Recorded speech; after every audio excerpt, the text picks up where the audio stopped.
My heart is sad and lonely. Yo. I have for.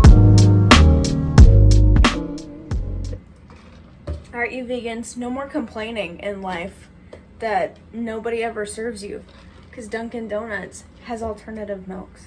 Not just any alternative, oat milk. Sometimes you make time to make coffee and roast, and sometimes you don't. But hey, we're out of beans and you're in luck today because today's roast day. So I may be drinking Dunkin', don't judge me. But we're gonna roast today, so it's temporary. Before we roast, I'm gonna clean my counter space, because if we don't have a clean space, we can't properly be productive, okay? So I'm gonna do the adult thing. I'm gonna do my dishes, gonna put them away, get everything clean, and then we'll get down to business. Also, my phone died, so you're plugged in right now. And, oh, secret's out. I film on my iPhone. All right, dishes. My heart is sad and lonely. Yo. I have. Okay, I also changed so that I can feel better about my attire. Let's get to roasting. Okay, so I'll probably do a video here soon about the science behind coffee roasting, how you get coffee to your home, because believe it or not, a lot of people don't know about like green beans, and you know, you actually have to roast coffee in order for it to, one, get, you know, be that brown color that we all know, but also to get different flavors and tones. It all is in the roasting process. That's where all the magic happens. So anyway, I roast at home. I would technically call it like micro roasting because I don't roast in big batches. So you have a little bit more control when you do a little bit of, you know, and not a lot. And I just roast for my house and some like friends and family.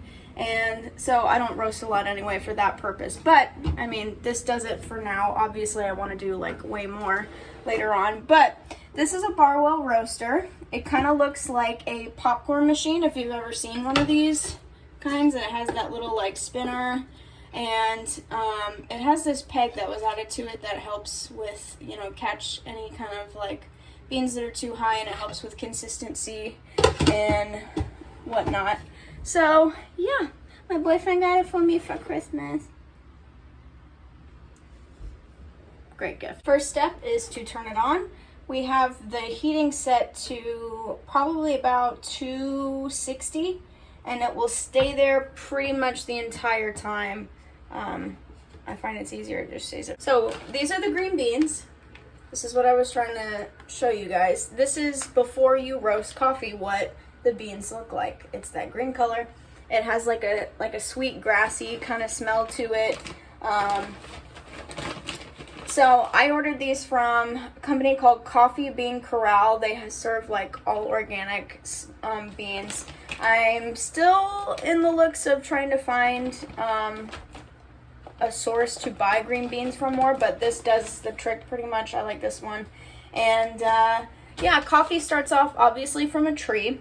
And then it develops these flowers that produce kind of like a little berry looking thing. And inside of those berries are these beans, okay? And there's different ways that they dry them out.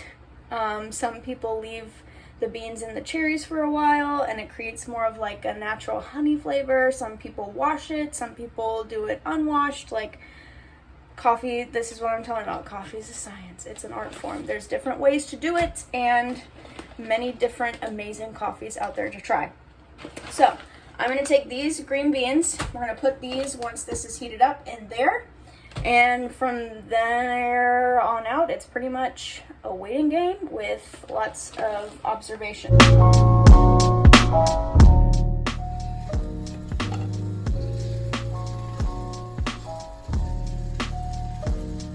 Yo.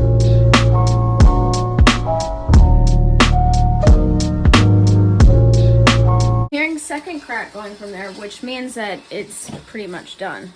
Okay, so everyone always asks when they come over, why do I have a colander in the freezer? And that is because, one, I'm weird.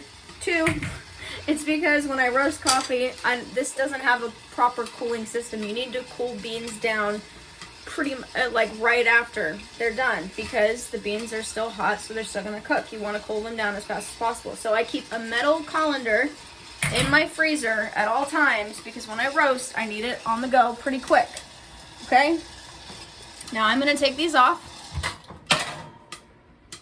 Okay. Now these need to come off pretty quick. They're still going through second crack, which is good. We don't want them to cook much longer. I'm gonna put these in the metal colander, then we're gonna go out and cool it. Grab these.